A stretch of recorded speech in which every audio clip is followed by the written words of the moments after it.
guest is someone who embodies discipline, courage, and transformation. A graduate of West Point and a former NFL linebacker, Caleb Campbell broke barriers when he was drafted by the Detroit Lions, becoming the first Army player in over a decade to be selected in the NFL draft. But Caleb's journey didn't stop at the gridiron. He served his country with honor, returned to pursue professional football, and ultimately chose a path of purpose that led him into leadership, personal growth, and mental wellness advocacy. Now, as a keynote speaker, executive coach, and thought leader, Caleb uses his platform to help others break through burnout, live more authentically, and lead from the inside out. It's an honor to welcome to the show, Caleb Campbell. Hey, how's it going, Caleb? I'm doing great. I'm smiling. I'm genuinely smiling at just watching that little preview that you created there. So good. Hey, I appreciate it. Yeah, I enjoy it. I own a media company, so it's. What do you not do?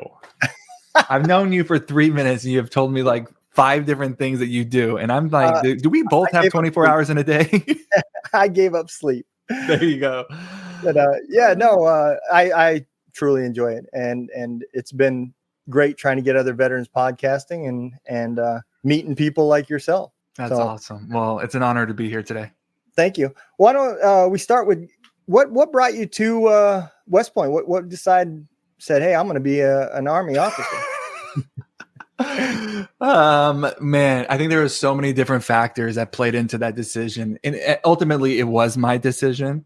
And I think from like the earliest of, my life that I can recall, there's always been this ingrained, probably similar to a lot of folks in the military, like this deeper desire to do something meaningful with your life, to make an impact, to maybe hopefully leave the world a little better of a place than when I first arrived. And so even though I didn't have the language to necessarily communicate that at a very young age, I quickly internalized that and felt that. And so for as long as I can remember, there's just that innate desire to do something special with my life. And so when West Point presented the opportunity to make that happen, to go to West Point to play football there, and I visited West Point, I was just kind of like, wow, this is exactly what I have been feeling my entire life. And also, I grew up in the Texas Panhandle, and football was my first love. And the thing about growing up in the Texas Panhandle is that this isn't the story now, but when I was going through high school, no college coaches recruit in the Texas Panhandle because it's just a waste of time. Not for the lack of athletes, but they can go to Dallas, they can go to Austin, they can go to Houston, and they can find more than enough players. Like I remember my junior year, we played in the state semi championship game in Texas, and the opposing team that we played, all 22 of their starters, offense and defense, were going D1. Wow. I was the only D1 athlete coming off of my team. I mean, you got to play at the Knights, Yeah. That is, it was kind of like I was just like, hey, West Point, you're really, what I want to do, but you're really kind of my only opportunity. So let's make it happen. Well, I'm going to tell you, there's a lot of tradition and a lot of history from there. The Army-Navy game, I look forward to that more than the Super Bowl every year. And, I've only met one other person, as a matter of fact, where my last job where I was working, the plant manager there was a punter for the Knights. Who? And his name was Scott Lord.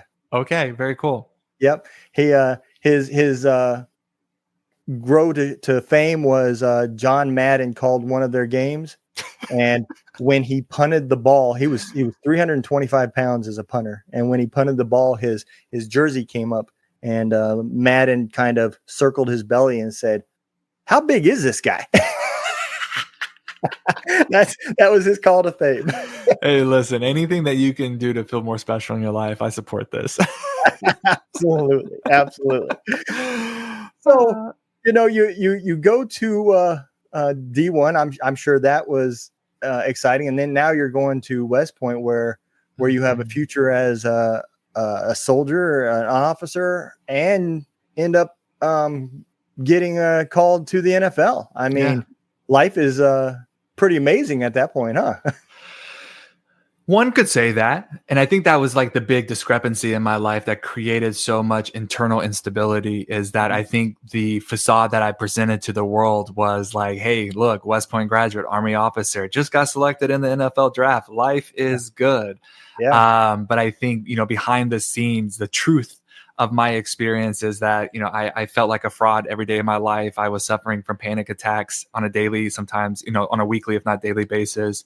And I was constantly just like perfecting my ability to present this outward facing facade so that on the outside looking in, it looked good. Like I had it all together all the time, but that was rarely my truth. And I think that lack of inner congruency, inner alignment, my unwillingness to live really my truth in my life, it did create a lot of instability, to where I felt in so many ways my life felt just kind of like it was at any moment that everything could implode. And so as much as there was a beautiful moments to celebrate, as much as there were like, lifelong dreams coming to fruition, there was also a very deeper pain that was beginning to percolate and surface in my life.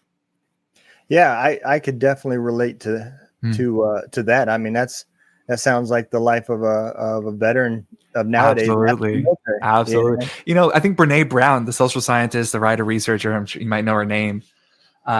She's wrote so many phenomenal books. If anyone's listening to this, if you haven't read them, go read them all. And she says, like, what a culture values, we fear that we are not.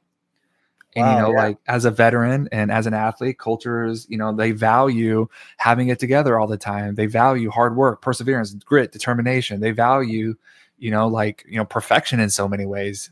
Yeah. And so I think we adopt who we think we need to be in order to really excel in this world. And when we remove ourselves from these cultures that we once were so ingrained with, it can feel so disorienting and so foreign. And here we are trying to live into the next season of our lives.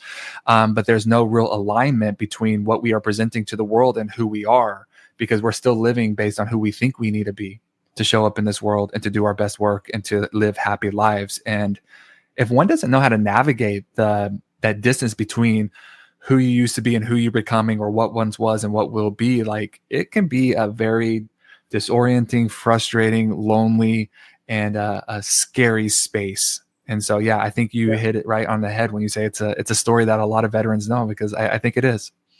Yeah, I could definitely see, I've had this theory for many years, way back when I first started podcasting.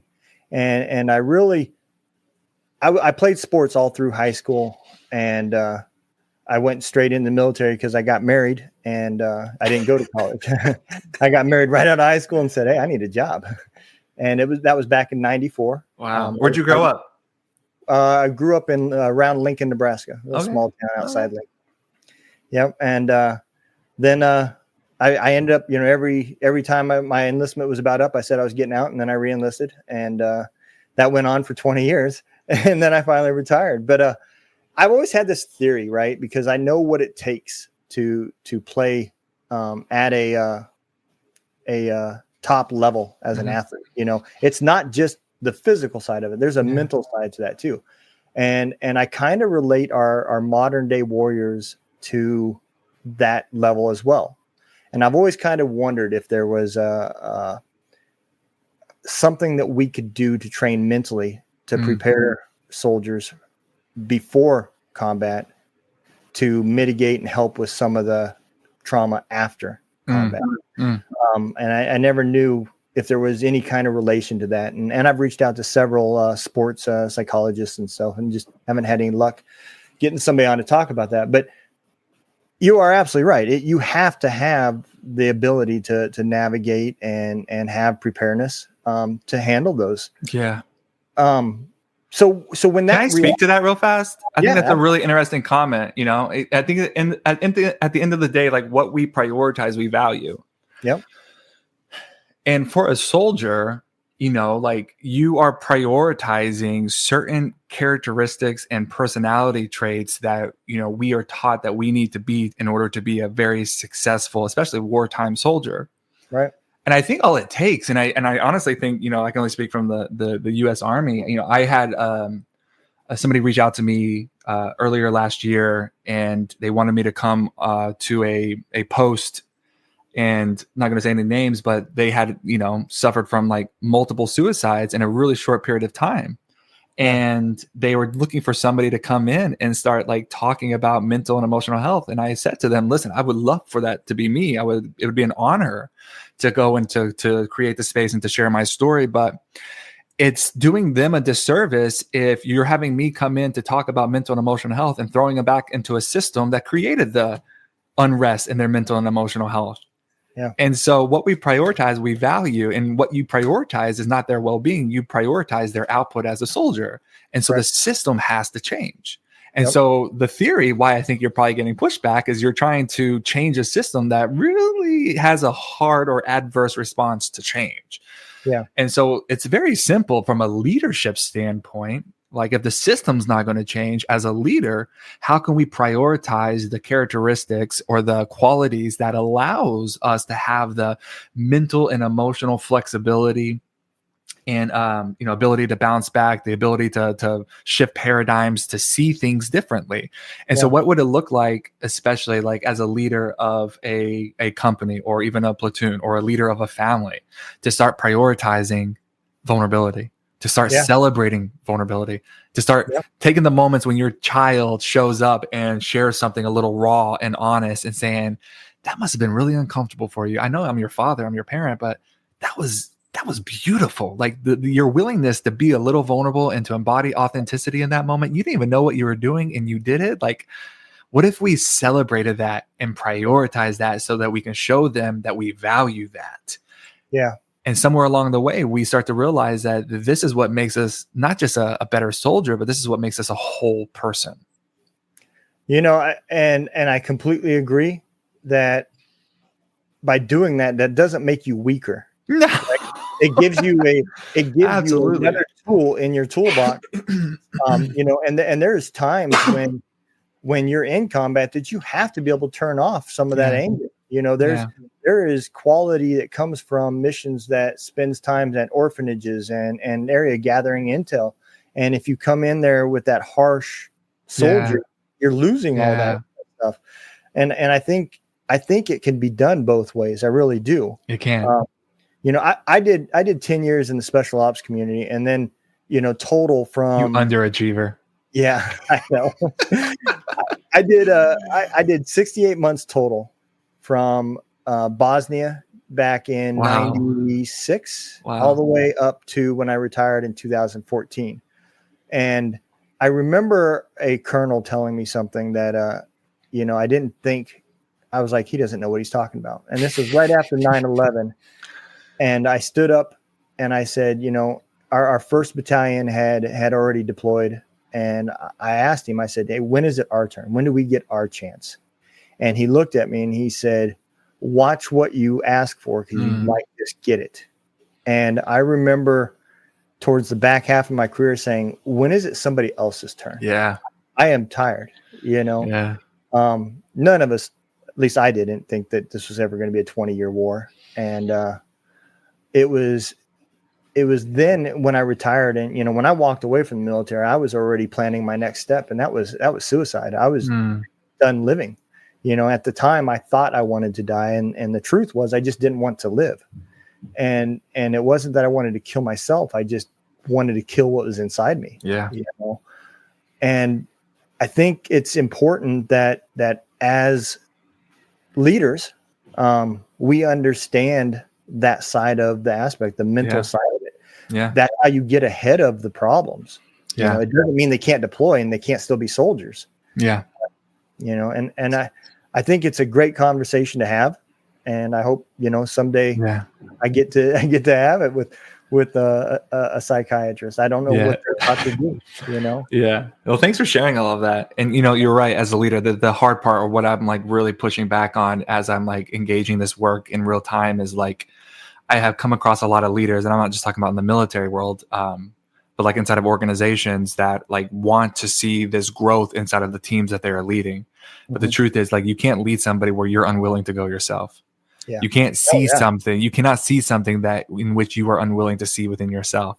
And Yeah. so if you want to create teams that are vibrant and alive, and they have the emotional agility to move through the turbulent times of life with, less resistance and more ease. And if you are looking for teams that can, take pressure and transmute it into power, allowing them to expand what's possible, not in spite of it, but because of it, that requires you as a leader to become the type of person that can lead them through those changes. And that's where this is what it means to lead today. It's not about having the answers. It's not about telling people what to do. It's not about, forcing people to do things your way. It's about becoming somebody that's modeling what it looks like to be a whole leader.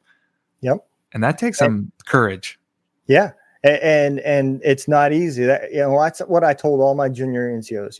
The definition of a subordinate is the direct reflection of its leader. Come on. Whatever you give it is what it's going to show.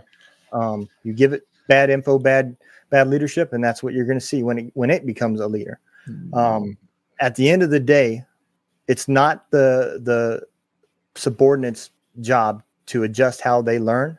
Mm-hmm. As a leader, it's your job to adjust how you teach. That's good. And I think, can I steal that from you?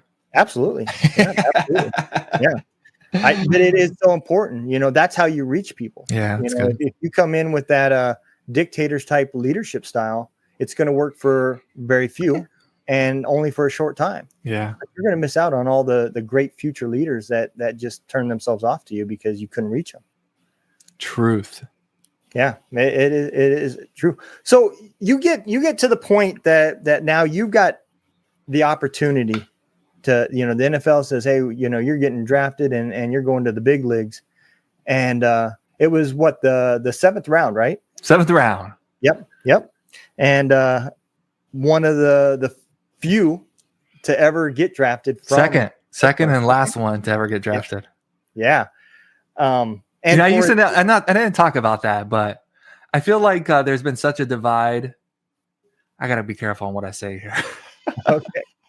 There's been such a divide between when West Point became a winning culture. I felt like, when I went to West Point, we didn't win very much, but there was still kind of like a knowing that we were standing on the shoulders of all of the previous grads that had come before us, the long gray line.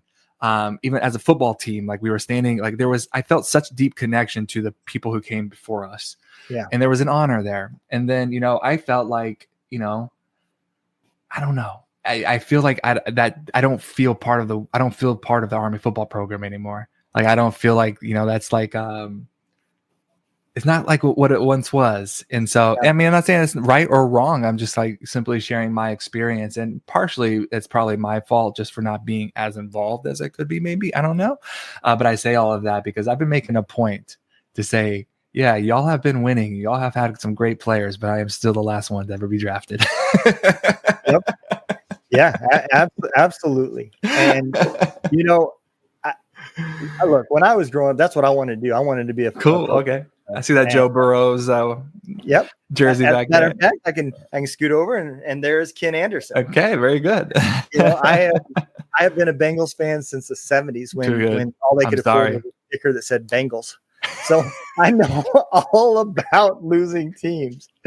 But no, I've met a lot of great players from. I met Chris Collinsworth, Anthony Munoz. Very cool. Had to go to the Chiefs Stadium to see him, but probably the only guy wearing orange. It was a great time, and that was kind of, I think what helped me into the military was I did not like to lose. It didn't matter what it was, and you have to have that absolutely type A personality to be successful in a lot of different things, and I think you have realize that and are teaching that, through your speaking and everything else about, how to be successful and how to get through burnout and everything else. So when the drafting came and then the Army said, hey, we're not going to let you go. I'm sure the feeling wasn't, okay, thanks. I'm sure you were kind of upset. I know I would be. Yeah. Yeah, there was mixed feelings in that moment. And just to give you more context, like, my sophomore year at the academy, the new policy, I was the number six or seventh rated strong safety in all of college football. And so I had started getting a lot of publicity. And then next thing I know, I'm like, who is that guy with the jacket standing at the bottom of, is he a reporter? And I'm like, oh no, that's a scout for the Carolina Panthers. I'm like, why are they here? And they're like, for you, dumbass. And I'm like, wait, what? And so, like scouts started to come around, agents started calling. And it was just like a very surreal time of my life because, this has been my dream since I was just a young boy. But it was also, the way that I found acceptance, the way that I found belonging, the way that I felt significant in my life. And so much of my like love for the game, it wasn't just out of a pure love for the game. It was the way I survived in my world. And so my success was in a lot of ways like, who I was or who I was not. And so the pressure was always there. And, all through high school and then in college, I had the capacity to internalize that pressure and to use it as motivation, to use it as I'll show you, I'll prove you wrong. And I also come from a childhood that was just littered with a lot of pain. And so I, from a young age, learned how to internalize that pain and use it to fuel this new performance-driven mindset. And it served me well. It really did work. And so whenever I got drafted, I was on national television. And I remember Trey Wingo, he looked at me and he said, something I'll always remember. He said, Caleb, I need you to know you're not just another athlete. This is on national television. He said, Caleb, you are America's athlete. You're a West Point graduate. You're an Army officer. And now you're an NFL athlete. How does it feel? Yeah. And listen, I know that Trey, he meant well when he said that. It was like just a pure compliment. But I heard nothing good in that statement. What I heard is like, Caleb, you better have it all together all the time. Caleb, you better not fail. And Caleb, don't you dare be weak. And so like this moment, it amplified the pressure that was already there. And suddenly it was no longer about succeeding or not succeeding. It was about preserving an image. Yeah. I was now, seen as America's athlete, and I had to preserve and maintain that image. Meanwhile, the deeper story is if you see who I actually am, if you see the pain, if you see the insecurity, if you see, the stories that I've been hiding since I was just a young boy, you would quickly see that America's athlete is the furthest thing from my reality. And so I say all of that because behind the scenes, that pressure is just building and building and building. And I'm doing my best to outwork it, outperform it, and outlast it, just hoping that, one day it just dissipates. But as you probably know, and as so many people have experienced, like avoiding the internal discomfort of your life does not make it go away.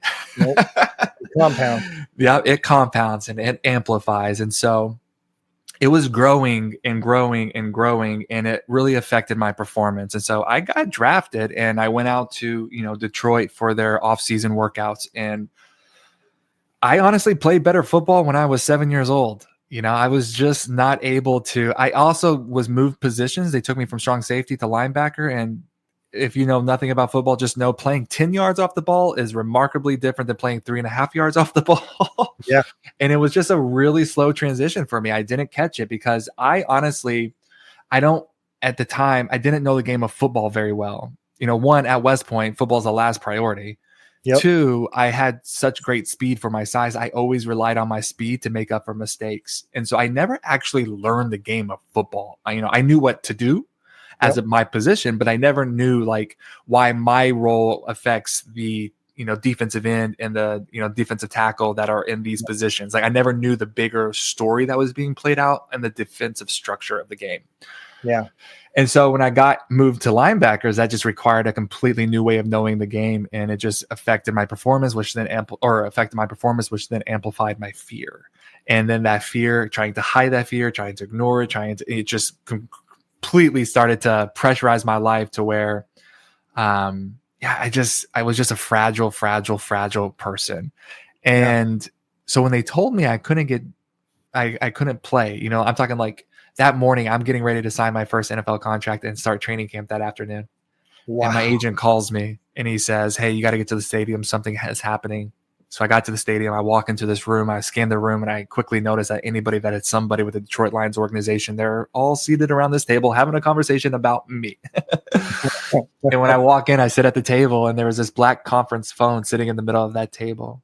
And on the other side of that phone, when I sat down, I said, "Caleb, are you there?" And I said, "Yes, sir, I'm here." And he says, that policy that you signed your sophomore year at the academy that was allowing you to play and serve simultaneously, because that's when the new policy, after my sophomore year, they came around and they said, hey, if he can play, we want him to be able to play. And they also provided, the Department of Defense also gave each service academy the option of adopting this policy. Navy and Air Force declined, to the best of my ability that I know, and West Point said yes. But when I got drafted, sorry, I'm skipping around a little bit. We're a nation at war. Yeah. And so a lot of people are saying you either loved and celebrated me or you hated me.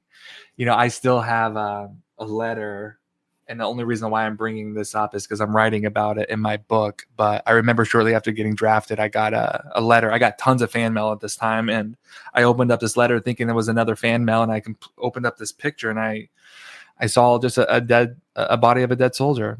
And then the letter said, like, I just heard that on an interview with ESPN that, something about like how you're going to be undergoing the same sort of stress and pressure that your classmates are going to be, just on a different playing field, just on a different field.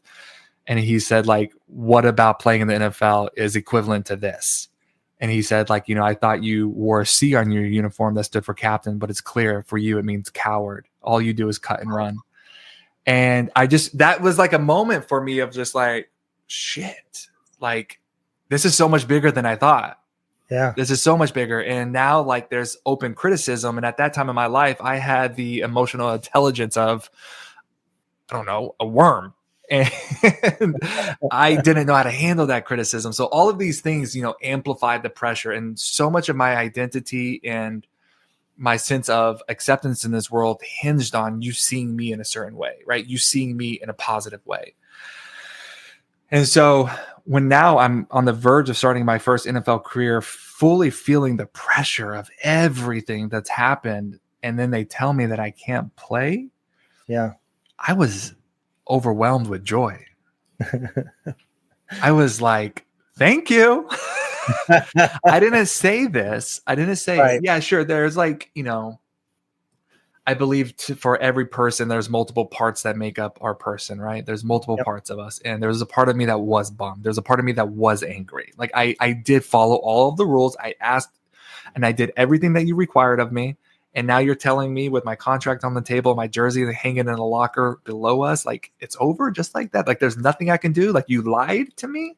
Yeah. So there was a part of me that was angry. Then there was another part that just finally I felt like could exhale. Like I could move on in my life and not be found out, because I felt like such a fraud and imposter.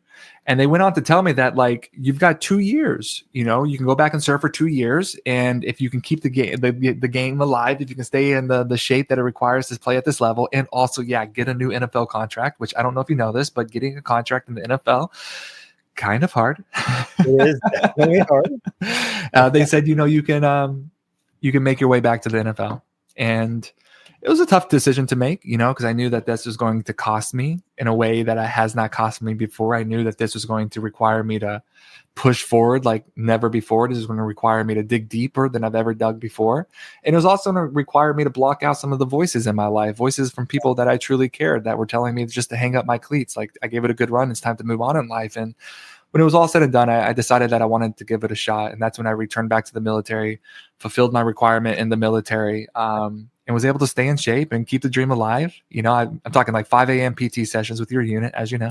Yep. We had, some military training in the morning out in the field, and then class and work in the afternoon. And then everybody else went home for the conclusion of their day. And I went to the gym for the next 90 to 120 minutes every single day to put in the work, to make sure that, like, hey, if the opportunity does come back, I will be ready. And sure enough, 2.5 years later, I found myself running down my first NFL field, playing in my first NFL game.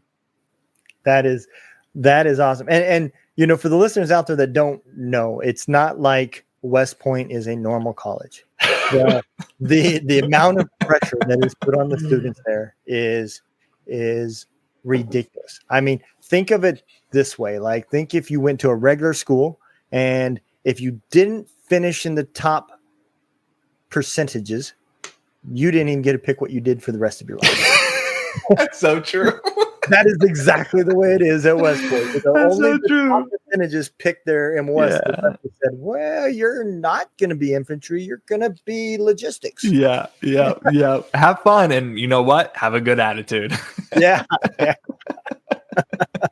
But that is, I mean, the pressure's there, not to mention you're drinking from a fire hose. Yeah. You know, now you have to learn the courtesies, the regulations, everything, you know, and it's not like basic training where we get broken in. It's 8 weeks of basic training, and then your advanced training, and then your NCOs will teach you the rest. You know, you have to have that shit together before you even get there. Yeah.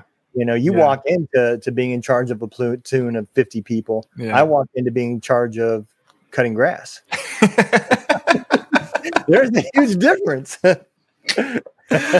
Oh, it's too good. Yeah, it is definitely drinking from a fire hose. And I think the hard part is like when you go to West Point, you know, like your prefrontal cortex is barely fully formed. Yeah, absolutely. And you know, so much of what I teach in like a one-on-one coaching is that like all of us have a survival self. Yeah. And this is the self that we were taught we needed to be through conditioning, through pain, through our stories, through our experiences. And all of these let's call them variables. They created what is we know as our survival self in life. And our survival self is built for one thing, to survive. Yeah. But surviving your life is not the same as living your life. And oftentimes, like the invitation that I'm helping people lean into is like, how do we? I like to call it your sacred self. Like you got your survival self and you got your sacred self.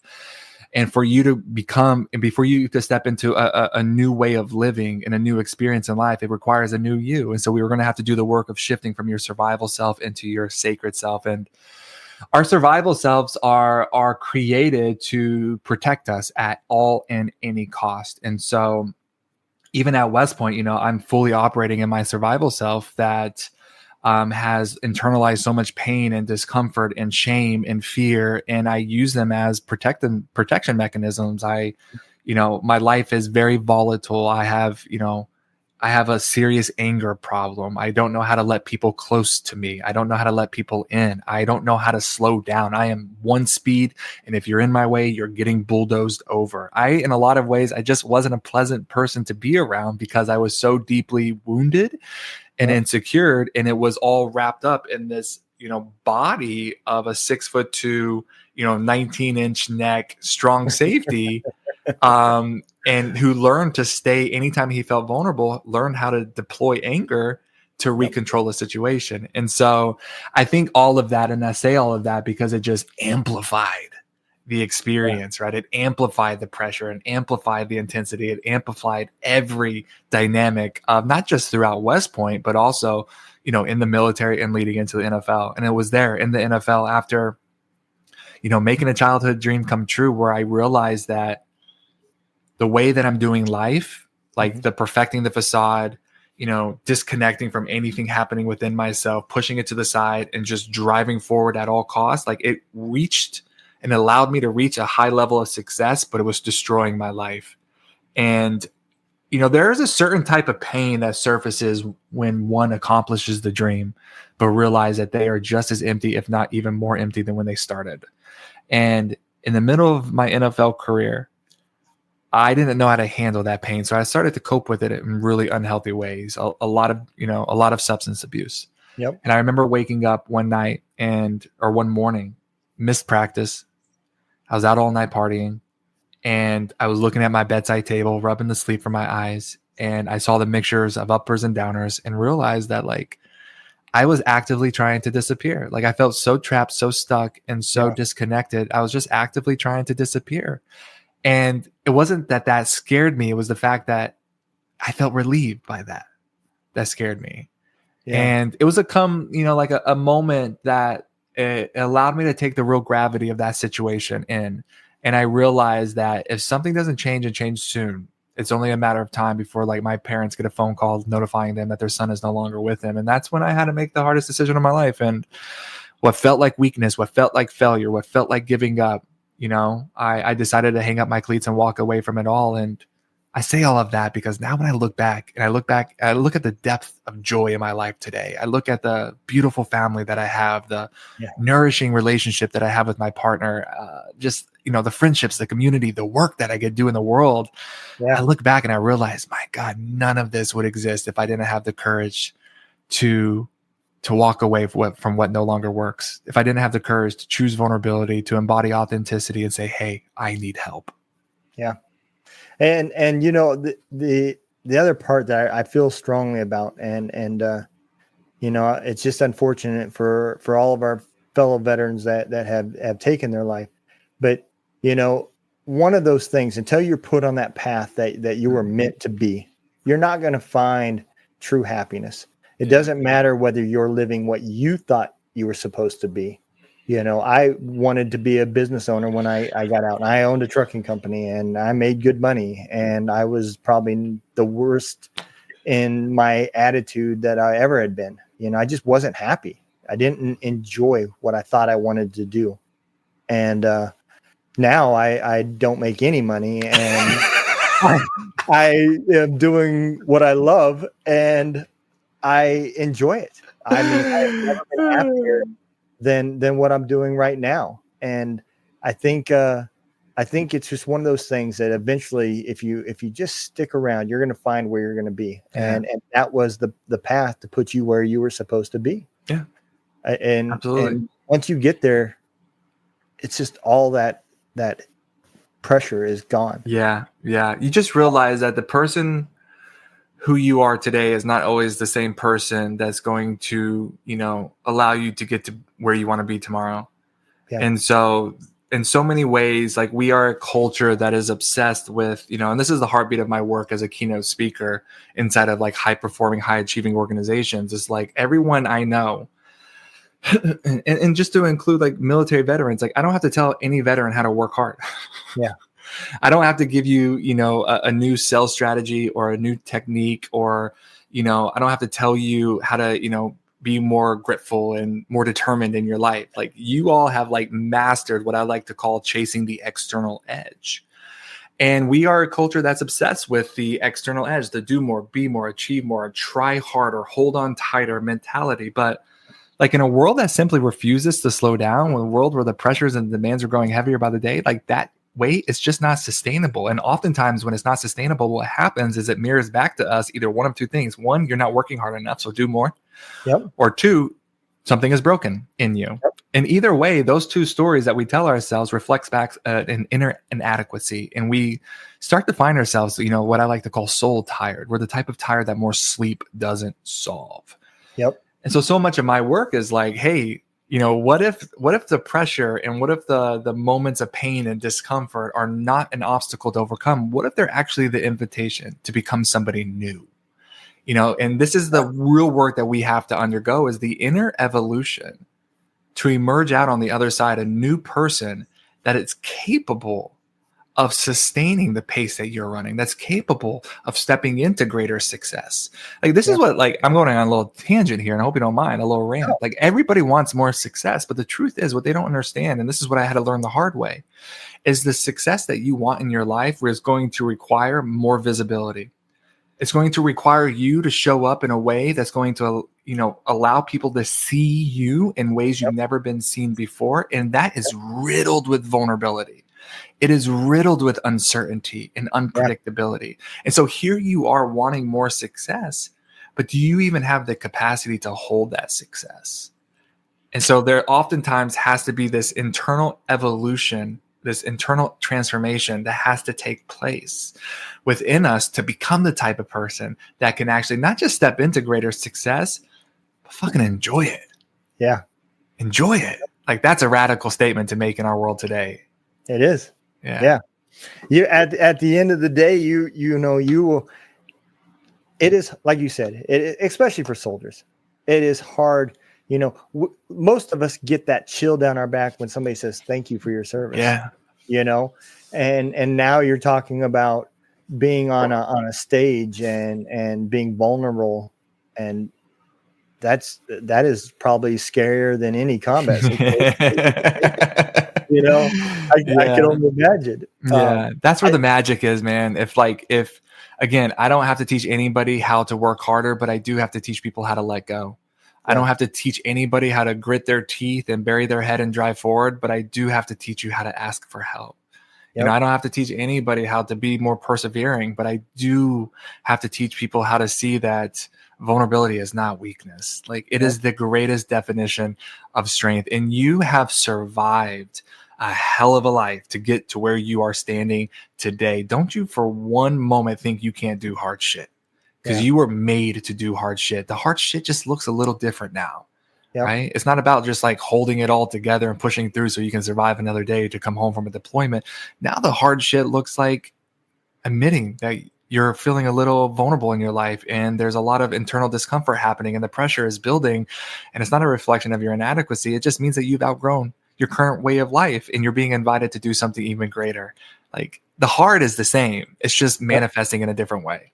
Yep. No, you're absolutely right. And I think that's one of the reasons why soldiers in themselves are so hard to help, because just when you think they hit rock bottom and you say, are you done digging this hole? Are you ready to get help? He looks at you and says, hold my beer. I can dig more. You know? And you're like, man, when are you going to get it? Yeah. You know? Yeah. But it takes by that time of that hardest thing you just said. And that's to show that you need help and that you are vulnerable. Yeah. And that's why you're doing God's work. You having these conversations. I'm being serious, man. Like I think what's going to save the world are the creative or the storytellers.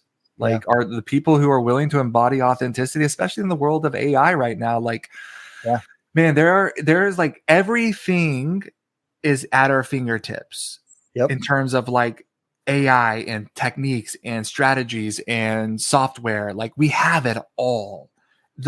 The real advantage now is how human you can be. Like how real, how honest, how authentic can you be? That's what's going to save your life. None of this shit out here is going to save your life. And so like, I strongly believe like the world will be saved by the creators, the poets, the writers, the storytellers, those who are willing to risk being fully seen in the fullness of humanity and saying, hey, we're okay. Like it's even better on the other side. Come join me. And you're doing that work. Well, I appreciate that. I know we're getting to the top of the hour here. I want to. I talk too much. No, you're good. You're good, man. I got to fun. I like to always end things on a little bit of a fun note.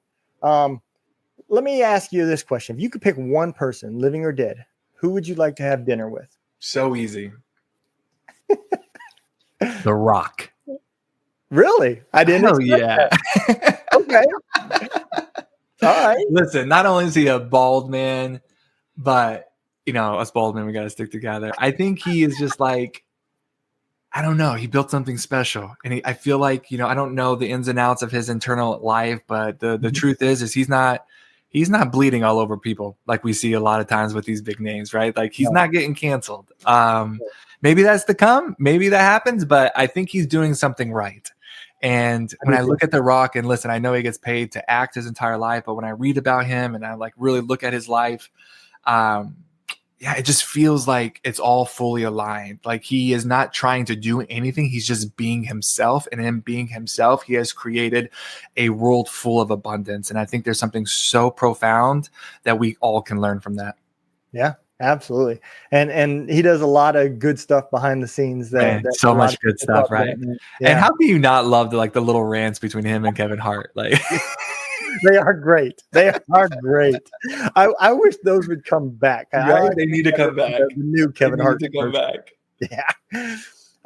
So you come home from a hard day of training and everything else. What is your go-to meal? What is DoorDash bringing you? What is DoorDash bringing me? Honestly, that all depends on my mood. I'm like, you know, I'm a Texas boy at heart. And so my love language is just steak and potatoes. Yeah. But I'm more of like a sweet potato guy now. Okay. Yeah. And so you can never not make me smile by offering me a steak. And so I don't really DoorDash those, but you know, that's like probably what I'm throwing on the grill for sure. Sounds great, man.